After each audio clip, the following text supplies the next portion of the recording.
Hello friends, welcome to my channel. Today we are going to discuss the topic Newton's law of cooling of subject heat and mass transfer.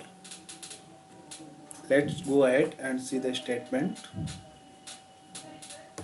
The law states that the rate of heat transfer by convection between hot solid body and surrounding colder fluid, vice versa, is directly proportional to temperature difference between them and is also directly proportional to the area of contact between them. Statements को हम by figure देखते हैं क्या कह रहा है Newton law of cooling. ये इसका फिगर है। इसको देखने से पहले एक बार हम कन्वेक्शन देख लेते हैं। कन्वेक्शन होता क्या है? Convection occurs when there is bulk movement of fluid. Conduction और कन्वेक्शन में यही डिफरेंस है। कंडक्शन में क्या होता है कि बॉडी में मोशन नहीं होता है, उसमें दो बॉडी के बीच में मोशन नहीं होता है। बट कन्वेक्शन में क्या होता है कि इसमें एक बॉडी में मोशन होना चाहिए जो कि फ्लूइड है। और फ्लूइड में क्या है कि आप फ्लूइड मीन्स लिक्विड भी हो सकता है, गैस भी हो सकता है, तो वहाँ कन्वेक्शन होगा। मतलब एक फ्लूइड होना चाहिए जो मूवमेंट में हो और एक हमारी कोई अदर बॉडी हो, तो उसके बीच में कन्वेक्शन होगा। हीट ट्रांसफर का मोड होगा वो कन्वेक्शन मोड होगा। एग्जाम्पल इसका क्या है? जैसे कि use a fan to cool off and the heat is carried from you to surrounding air by convection. जैसे कि हम समर्स में क्या है कि हम जब फैन को ऑन करते हैं तो फैन घूमता है, तो हमारे जो हम कमरे में बैठे होते हैं तो जब सराउंडिंग का जो एयर है, जो फ्लूइड है, फ्लूइड में क्या है? एयर है। तो एयर क्या है? मूवमेंट करता है। इस मूवमेंट से क्या है, हमारे जो बॉडी का जो स्वेट के फॉर्म में निकलता है, हीट का ट्रांसफ़र होता है। ओके, जिससे हमें कोल्ड फील करते हैं। और उसका अनदर एग्जांपल, जैसे हम चाय पी रहे हैं, कॉफ़ी लेते हैं कप में, तो हम उसमें फूंक मारते हैं ना मुँह से। उससे क्या है, वो फूंक हम इसलिए मारते हैं कि जो फ्लूइड है, एयर है, वो मूवमेंट करते हैं, जिससे कन्वेक्शन के थ्रू हमारा हीट का ट्रांसफ़र होता है, जिससे हमें चाय या कॉफ़ी हमारी ठंडी होती है कप में। अब देखते हैं न्यूटन लॉ ऑफ कूलिंग क्या है।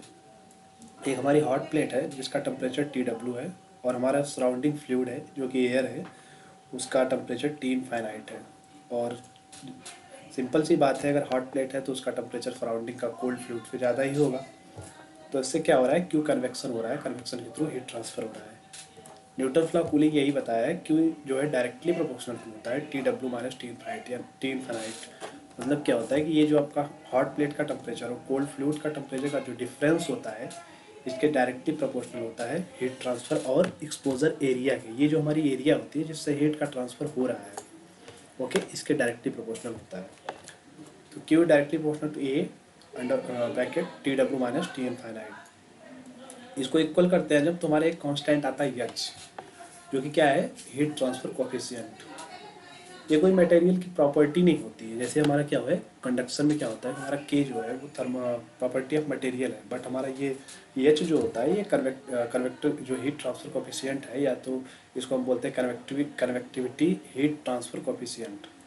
ये प्रॉपर्टी ऑफ मटेरियल नहीं है। क्या होता है, कुछ मैटर्स होते हैं, उन पर डिपेंड करता है। जैसे कि हमारा फ्लूइड का जो वो हो गया आपका डेंसिटी हो गई, और हमारी उसका थर्मल कंडक्टिविटी क्या है मटेरियल का, उस पर डिपेंड करता है। या काइनेमेटिक विस्कोसिटी क्या है, उस पर डिपेंड करता है हमारा ये। तो ये प्रॉपर्टी ऑफ मटेरियल नहीं है। यूनिट ऑफ एच क्या है?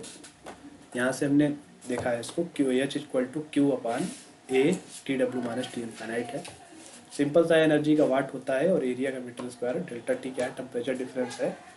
तो वहाँ से आगे टेम्परेचर का क्या होता है? केल्विन होता है, या SI यूनिट। तो वाट पर मीटर स्क्वायर केल्विन हो गया इसका। Thank you for watching. Please like and subscribe my video. If you have any query, then please go to comment box. Okay, thank you.